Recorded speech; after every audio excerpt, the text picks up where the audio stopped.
Sir, ಈಗ Vijendra D K Shivakumar ರಾಜ್ಯದಲ್ಲಿ ಸಿದ್ದರಾಮಯ್ಯನವರ ನೇತೃತ್ವದ ಕಾಂಗ್ರೆಸ್ ಸರ್ಕಾರ ಅಧಿಕಾರಕ್ಕೆ ಬಂದು 2 ವರ್ಷ 9 ತಿಂಗಳಾಯಿತು. ಬಂದೆ ಪುಟ್ಟ ಬೋಧೆ ಪುಟ್ಟ ಅಂತಾಗಿದೆ. ಗಂಡ ಹೆಂಡತಿ ಜಗಳದಲ್ಲಿ ಕೂಸು ಬಡವಾಯ್ತಾರೆ.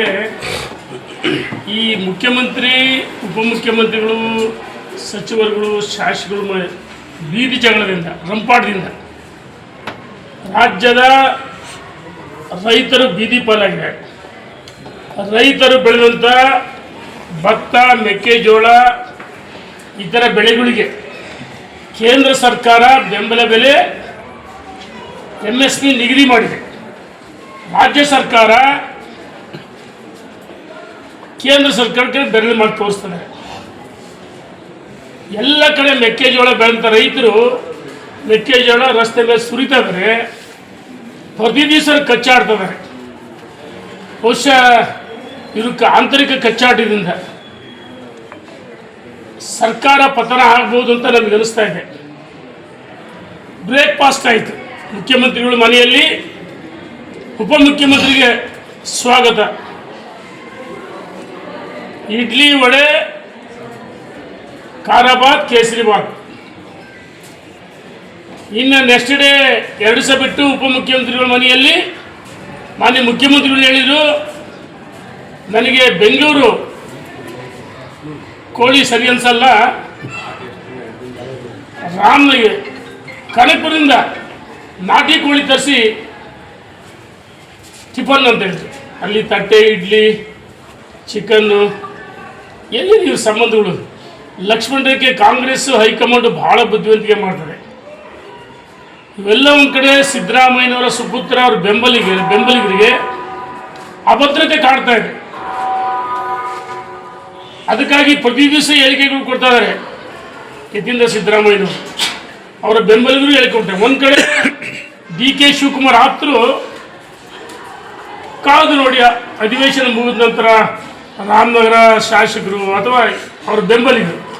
ಬಹುಶಃ ನನಗೆಲ್ಲ ಒಂದು ಕಡೆ ಮಾಹಿತಿ ಬಂದಿದೆ. ಹೈಕಮಾಂಡ್ ಏನು ಮಾಡ್ತದೆ, ಸಿದ್ದರಾಮಯ್ಯನವರ ಬಾಯಿಯಿಂದ DK ಶಿವಕುಮಾರ್ ಮುಂದಿನ ಮುಖ್ಯಮಂತ್ರಿ ಅಂತ ಹೇಳಿಸ್ತಾರೆ. ಅದಕ್ಕೋಸ್ಕರ ಇದೆ ಸರ್ಕಸ್ ನಡೀತಾ ಇದೆ. ಸರ್ಕಾರ ಅಸ್ಥಿರ ಆಗಿದೆ, ರೈತರ ವಿರೋಧಿ ಸರ್ಕಾರ ಅಂತ ನಾನು ಹೇಳಿಕ್ಕೆ ಇಚ್ಛೆಪಡ್ತೀನಿ. ಸರ್, ಈಗ ಬೀದಿ ಜಗಳ ಆಗಿದೆ. ಅಮಿತ್ ಶಾನ ಭೇಟಿ ಮಾಡಲಿಕ್ಕೆ DK ಶಿವಕುಮಾರ್ ಅವ್ರನ್ನ ವಿಜೇಂದ್ರ ಕರ್ಕೊಂಡು ಹೋದ್ರು ಅಂತ ಒಂದು ಸ್ಟೇಟ್ಮೆಂಟ್ ಮಾಡಿರೋಂಥದ್ದು. ಯಾರು ಹೇಳಿದ್ರು? ಯತ್ನಾಳ್ ಅವರು ಹೇಳಿರೋಂಥದ್ದು. ನೋಡಿ, ನಾನು ನನ್ನ ಬಾಯಲ್ಲಿ ಆ ವ್ಯಕ್ತಿ ಹೆಸರು ಬರೋಲ್ಲ. ಭಾರತೀಯ ಜನತಾ ಪಾರ್ಟಿಯಿಂದ ಉಚ್ಚಾಟನೆ ಆಗಿದೆ. ಭಾರತೀಯ ಜನತಾ ಪಾರ್ಟಿ ಬಗ್ಗೆ ಮಾತಾಡೋ ನೈತಿಕ ಹಕ್ಕನ್ನು ಕಳ್ಕೊಂಡಿದ್ದಾರೆ. ಏನಾಗಿದೆ, ಯಾರು ಉಚ್ಚಾಟನೆ ಆಗಿದಾರಲ್ಲ, ಪ್ರತಿ ದಿವಸ ಯಡಿಯೂರಪ್ಪನವ್ರ ಹೆಸರು, ವಿಜಯೇಂದ್ರ ಹೆಸರು, ದೊಡ್ಡವರ ಹೆಸರು ಹೇಳಿಬಿಟ್ರೆ ಹೂವಿನ ಜೊತೆ ನಾನು ಸ್ವರ್ಗ ಸೇರ್ತಾನಂಗೆ ಎಲ್ಲೋ ಒಂದು ಕಡೆ ರಾಜ್ಯದಲ್ಲಿ ದೊಡ್ಡವರ ಹೆಸರು ಹೇಳಿದ್ರೆ ನಾನು ಭಾಳ ದೊಡ್ಡನಾಗ್ಬಿಡ್ತೀನಿ. ಪ್ರತಿ ದಿವಸ ಮಾಧ್ಯಮದಲ್ಲಿ ಏನು ಕೆಲಸ ಇಲ್ಲ, ಬರೀ ಇದೇ ಕೆಲಸ. ನಾನು ಹೇಳ್ತಿದ್ದೀನಿ ನೋಡಿ, ಭಾರತೀಯ ಜನತಾ ಪಾರ್ಟಿಯಿಂದ ಉಚ್ಚಾಟನೆ ಆದಮೇಲೆ ಎಲ್ಲ ಒಂದು ಕಡೆ ಆಗ್ಲಿಕ್ಕೆ ಅನಿಸ, ನಾನು ಮುಂದಿನ ಮುಖ್ಯಮಂತ್ರಿ ಎಲ್ಲಿದೆ? ಆಯ್ತು, ಹೊಸ ಪಕ್ಷ ಕಟ್ರಿ, 224 ವಿಧಾನಸಭಾ ಕ್ಷೇತ್ರಕ್ಕೆ ಅಭ್ಯರ್ಥಿ ಘೋಷಣೆ ಮಾಡಿರಿ. ಅಮಿತ್ ಶಾನ ನಮ್ಮ ರಾಜ್ಯದ ಅಧ್ಯಕ್ಷ ವಿಜೇಂದ್ರ ಅವರು ಭೇಟಿ ಮಾಡಿದ್ದು ಒಂದು ಧರ್ಮಸ್ಥಳ ನಡೆದಂಥ ಘಟನೆಗಳು, ಇನ್ನು ರಾಜ್ಯದ ರೈತರ ಸ್ಥಿತಿಗತಿಗಳು ಅಮಿತ್ ಶಾ ಅವರಿಗೆ ಮಾಹಿತಿಯನ್ನು ಕೊಟ್ಟಿರ್ಬೋದು ಅಂತ ನನಗೆ ಮಾಹಿತಿ. ಅಮಿತ್ ಶಾ ಅವರ ಜೊತೆ ಕಾಂಗ್ರೆಸ್ ಜೊತೆಗೆ ಹೊಂದಾಣಿಕೆ ಮಾಡೋದಕ್ಕೆ ವಿಜೇಂದ್ರ ಡೆಲ್ಲಿಗೆ ಹೋಗಿಲ್ಲ. ರಾಜ್ಯದಲ್ಲಿ ಪಕ್ಷದ ಸಂಘಟನೆ ಬಲಿಷ್ಠ ಮಾಡಬೇಕು, ಮಾರ್ಗದರ್ಶನ ಪಡೆಯಕ್ಕೆ ಹೋಗಿದ್ದಾರೆ. ನೋಡಿ, ಯಾವ ವರ್ಷ ಇದು? ಯಾವುದನ್ನ ಇದು? ಡಿಸೆಂಬರ್ 2025 ಕೊನೆನಾ? ಕೊನೆ ತಿಂಗಳು. ಇದು ಅತ್ಯಂತ ದೊಡ್ಡ ಜೋಕ್ ಅನ್ನಿಸ್ತದೆ, ಕಾಮಿಡಿ ಪೀಸ್. ಈಗ ಏನಾದರೂ ಒಂದು ವಿಷಯ ಬೇಕಲ್ಲ. ವಿಜೇಂದ್ರ ಹೋಗಿದ್ದು ಪಾರ್ಟಿ ಸಂಘಟನೆಗೆ, ಅವರು ಮಾರ್ಗದರ್ಶನ ಪಡೆಯೋಕೆ ಹೋಗಿದ್ದಾರೆ. ಅದೇ ವಿಜೇಂದ್ರ ಅವರೊಂದು ಅಪೇಕ್ಷೆ ಇದೆ, ಸಂಕಲ್ಪ ಮಾಡಿದ್ದಾರೆ. ರಾಜ್ಯದಲ್ಲಿ ಭಾರತೀಯ ಜನತಾ ಪಾರ್ಟಿ ಸ್ವತಂತ್ರವಾಗಿ ಅಧಿಕಾರಕ್ಕೆ ಬರಬೇಕು. 140 ಸ್ಥಾನಗಳು ಈ ನಾಡಿನ ಮತದ ಪ್ರಜ್ಞಾವಂತ ಮತದಾರ ಪ್ರಭುಗಳ ಆಶೀರ್ವಾದ ಪಡೆಯುವುದಕ್ಕೆ ರಾಜ್ಯದ ಉದ್ದಗಲಕ್ಕೆ ಪ್ರವಾಸ ಮಾಡ್ತಾ ಇದ್ದಾರೆ, ಪಕ್ಷವನ್ನು ಬಲಿಷ್ಠ ಮಾಡ್ತಾರೆ. ಬೆಂಗಳೂರಿನ ಮೈಸೂರಿವರೆಗೂ ಪಾದಯಾತ್ರೆ ಮಾಡಿದ್ರು, ಭ್ರಷ್ಟಾಚಾರದ ಹೋರಾಟ ಮಾಡಿದರು, ಅಧಿವೇಶನದ ಹೊರಗೆ ಹೋರಾಟ ಮಾಡ್ತಾರೆ. ರಾಜ್ಯದ ರೈತರ ಪರವಾಗಿ ತನ್ನ ಹುಟ್ಟುಹಬ್ಬವನ್ನು ಕುಟುಂಬ ಸದಸ್ಯರ ಮಧ್ಯೆ ಆಚರಣೆ ಮಾಡಿಕೊಳ್ಳಿಲ್ಲ. ಯಾವ ಕಬ್ಬು ಬೆಳೆಗಾರರು ರಸ್ತೆ ಮೇಲೆ ಮಲಗಿದ್ರು ಅವ್ರ ಜೊತೆಗೇ ಮಲಗಿ ಹುಟ್ಟುಹಬ್ಬವನ್ನು ಆಚರಣೆ ಮಾಡಿಕೊಂಡ್ರು. ಮೆಕ್ಕೆಜೋಳ, ಭತ್ತ, ಹೆಸರು, ಈರುಳ್ಳಿ ಬೆಳೆಗಾರರು ಸಂಕಷ್ಟದಲ್ಲಿದ್ದಾರೆ. ಇಡೀ ರಾಜ್ಯದ ಉದ್ದಗಲಕ್ಕೆ ಹೋರಾಟ ಮಾಡಿದರು. ಎಲ್ಲ ಮಂಡಲಗಳಲ್ಲಿ ಜಿಲ್ಲಾ ಕೇಂದ್ರ ಹೋರಾಟ ಆಯಿತು. ಮತ್ತು ತುಂಗಭದ್ರಾ ಕ್ರಸ್ಟ್ ಗೇಟ್ ರಿಪೇರಿ ದುರಸ್ತಿ ಮಾಡಬೇಕು, ಈ ವರ್ಷ ರೈತರಿಗೆ ನೀರು ಕೊಡಬೇಕು, ಇಲ್ಲದೇ ಇದ್ರೆ ರೈತರ ಪ್ರತಿ ಎಕರೆಗೆ 25,000 ಪರಿಹಾರ ಕೊಡಬೇಕಂತೇಳಿ ಹೋರಾಟಗಳು ತೆಗೆದುಕೊಂಡಾರೆ. ನೋಡಿ, ಬೆಳಗಾಂನಲ್ಲಿ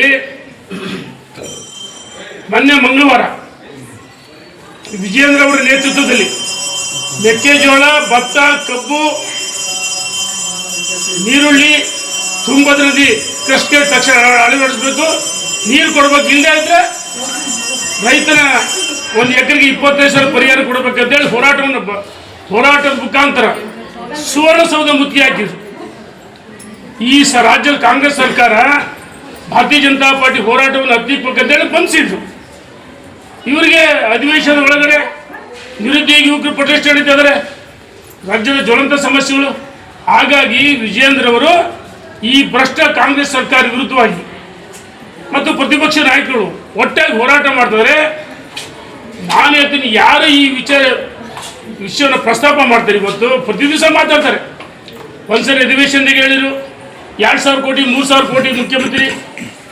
ಏನಿದು, ಏನು ಉದ್ದೇಶ ಏನು? ಎಲ್ಲ ಒಂದು ಕಡೆ ನಾನು ಹೇಳಿದ್ದೆನ, ಪ್ರತಿ ದಿವಸ ಸುದ್ದಿಲಿರಬೇಕು, ಬಾಯಿ ಚಪ್ಪಲ.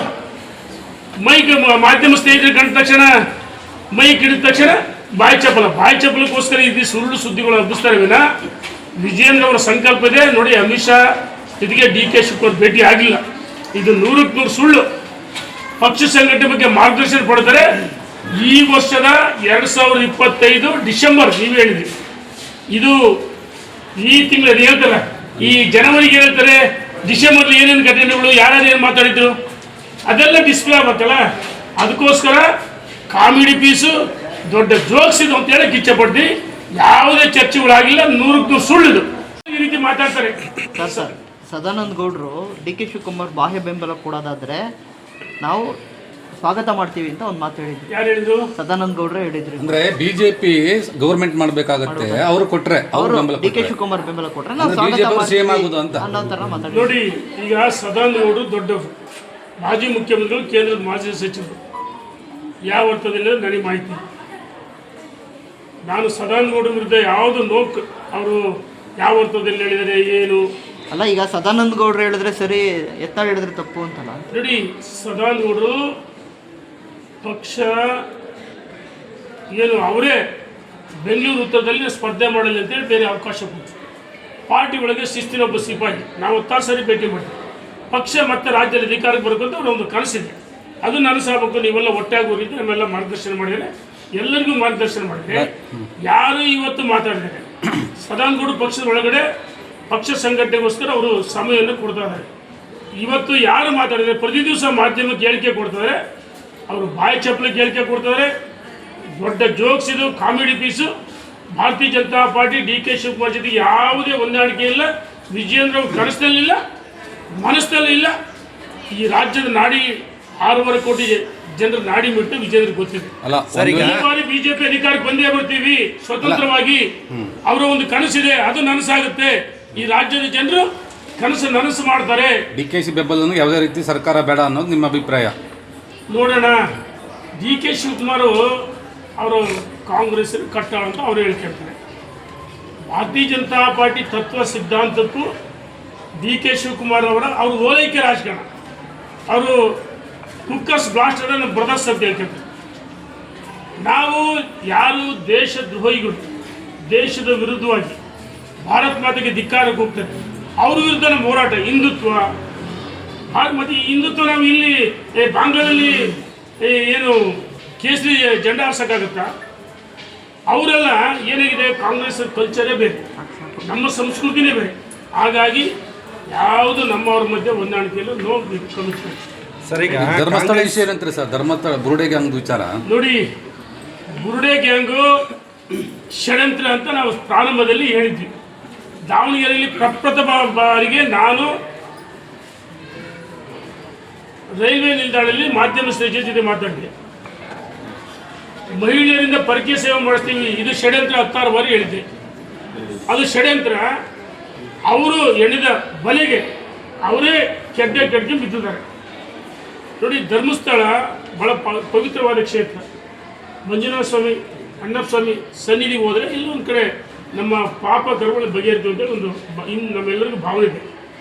ಇಂದು ಶ್ರದ್ಧಾ ಕೇಂದ್ರಗಳ ಮೇಲೆ ಎಲ್ಲ ಒಂದು ಕಡೆ ಇಂಥ ಅಯೋಗ್ಯರು ನಿರಂತರವಾಗಿ ಅಪಪ್ರಚಾರ ಮಾಡಿದರೆ ಈಗಾಗಲೇ ಸರ್ಕಾರ ಅವತ್ತು ವೆಚ್ಚ ಮಾಡಬೇಕಾಯ್ತು. ಈ ಅಸ್ಥಿ ಪಂಜರ ಹಿಡ್ಕೊಂಬಂದಾಗ ಅವ್ರಿಗೆ ಯಾರು ಅನುಮತಿ ಕೊಟ್ಟರೆ ತರಕ್ಕೆ, ಬುರುಡೆ ತರಕ್ಕೆ ಅವತ್ತೇ ಯೋಚನೆ ಮಾಡಬೇಕು ಸರ್ಕಾರ. ಎಲ್ಲ ಒಂದು ಕಡೆ ಸರ್ಕಾರದ ಹುನ್ನಾರ ಇತ್ತು. ಅದಕ್ಕೆ SIT ತನಿಖೆ ಸತ್ಯಾಂಶ ಗೊತ್ತಾಗಿದೆ. ಧರ್ಮಸ್ಥಳ ಪವಿತ್ರವಾದ ಕ್ಷೇತ್ರ ಪವಿತ್ರವಾಗಿ ಉಳಿದೆ. ಅವ್ರನ್ನ ನಾನು ಹೇಳ್ತಾ ಇದ್ದೀನಿ, ಈ ಸರ್ಕಾರ ಮೂಲ ತೋರಿಸ್ಬೇಕು. ಎಲ್ಲ ಒಂದು ಕಡೆ ಅವ್ರದೇ ಕೈ ಹುನ್ನಾರ ಇರ್ಬೇಕು ಅನ್ಸುತ್ತೆ. ಯಾಕಂದ್ರೆ ಎಡಪಂಥೀಯರು ಹೇಳಿದ ತಕ್ಷಣ SIT ರಚನೆ ಮಾಡಿದರು. ಯಾಕಂದರೆ ದಿನೇಶ್ ಗುಂಡೂರಾವ್ ಹೇಳಿದರು, ನಮಗೆ ಎಡಪಂಥೀಯರು ಭಾಳ ಜನ ಒತ್ತಡ ಆಗ್ತಿದ್ರು. ಅದೇ ಯಾವ ಉದ್ದೇಶಕ್ಕೋಸ್ಕರ ದಾವಿಲ್ ಬೀದಿಗರು ಹೇಳಿದ ತಕ್ಷಣ ತನಿಖೆ ಅಂದ ತಕ್ಷಣ SIT ರಚನೆ ಕೊಟ್ಬಿಡ್ತೀರಾ? ಇದು ಕಾಂಗ್ರೆಸ್ಸಿನ ಒಂದು ಭಾಗ. ಕಪಾಳ ಮೋಕ್ಷ ಆಗಿದೆ. ಅಂಥವ್ರು ಒದ್ದು ಎಡೆಮುರಿ ಕಟ್ಟಬೇಕು. ಇಲ್ಲರಿಗೆ ಮುಲಾಜಿಲ್ಲ ಗುಂಡಿಟ್ಟು ಹೊಡಿಬೇಕು. ಇಂಥ ದೇಶದ್ರೋಹಿಗಳು, ಹಿಂದೂ ಧರ್ಮ ವಿರೋಧಿಗಳು ಇದು ಷಡ್ಯಂತ್ರ ಮಾಡ್ತಾ ಇದ್ದಾರೆ. ಹಿಂದೂ ಶ್ರದ್ಧಾ ಕೇಂದ್ರಗಳ ದಾಳಿ ಮಾಡ್ತಾ ಇದ್ದಾರೆ. ಇಂಥವ್ರು ಕ್ಷಮಿಸುವರು ಅಂತೇಳಿ ನಾನು ಸರ್ಕಾರಕ್ಕೆ ಒತ್ತಾಯ. ಈಗ ಯೂಟ್ಯೂಬರ್ಸ್ ಕೂಡ ಅದಕ್ಕೆ ಪ್ರಚೋದನೆ ಕೊಟ್ಟವರು ಅನ್ನುವಂಥದ್ದು. ನೋಡಿ, ಇಲ್ಲಿ ಯೂಟ್ಯೂಬರ್ಸ್ ಇರ್ಬೋದು, ಚಿನ್ನಯ್ಯ ಇರ್ಬೋದು, ತಿಮ್ರೋಡಿ ಇರ್ಬೋದು, ಅನೇಕ ಜನರು, ಮತ್ತು ಇವರು ಗಿರೀಶ್ ಮಟ್ಟಣ್ಣ, ಸುಜಾತ ಭಟ್ ಅಲ್ಲ, ಅವರೆಲ್ಲ ಲಿಸ್ಟ್ ಅಲ್ಲಿ ಇದ್ದಾರೆ. ಇವರೆಲ್ಲ ಸೇರಿ. ಆದರೆ ಎಲ್ಲ ಒಂದು ಕಡೆ ಈ ಕಾಂಗ್ರೆಸ್ ವೋಟ್ ಬ್ಯಾಂಕ್ ರಾಜಕಾರಣ ಮಾಡ್ತಾರೆ. ನಾನು ಅಲ್ಪಸಂಖ್ಯಾತರ ವಿರೋಧಿ ಅಲ್ಲ. ಅವರು ಯಾಕೆಬಿಟ್ರು? ಅವರು ನಿರಂತರವಾಗಿ ಅಪಪ್ರಚಾರ ಮಾಡಿದ್ರು. ಯೂಟ್ಯೂಬ್ ಚಾನಲ್ಸ್ ಅವರು ಪ್ರತಿ ದಿವಸ ಸುದ್ದಿ ಕೊಡ್ತಾ ಇದ್ರು, ಅಪಪ್ರಚಾರ ಮಾಡ್ತಿದ್ರು. ಅವರನ್ನು ಸೇರಿಸ್ಬೇಕಾಯ್ತು. ಇದು ಮುಂದುವರೆದ ಭಾಗ ಅನ್ಸುತ್ತೆ. ಸ್ಟ್ಯಾನ್ಲಿ ಒಡನಾಡಿ ಸಂಸ್ಥೆ ಸ್ಟ್ಯಾನ್ಲಿ ಕೂಡ ಅವರು ಅದರಲ್ಲಿ ಇದ್ರು ಅಂತ ಅಪಪ್ರಚಾರ ಮಾಡಿದ್ರು. ಅವರನ್ನು ಬಿಟ್ಟಿದ್ದಾರೆ ಅಂತ. ಅವರೆಲ್ಲ ಕಾಂಗ್ರೆಸ್ಸಿನ ಕೃಪಾ ಕಟಾಕ್ಷದಿಂದ ಹೊರಗಡೆ ಬರ್ತಾ ಇದ್ದಾರೆ. ಆದರೆ ಇದು ಸರಿಯಲ್ಲ. ಈ ರಾಜ್ಯ ಜನರಿಗೆ ಗೊತ್ತಿದೆ ಕಾಂಗ್ರೆಸ್ ವೋಟ್ ಬ್ಯಾಂಕ್ ರಾಜಕಾರಣ ಮಾಡ್ತಾ ಇದ್ದಕ್ಕೆ ಇದು ಒಂದು ತಾಜಾ ಉದಾಹರಣೆ. ಧನ್ಯವಾದ ಸರ್.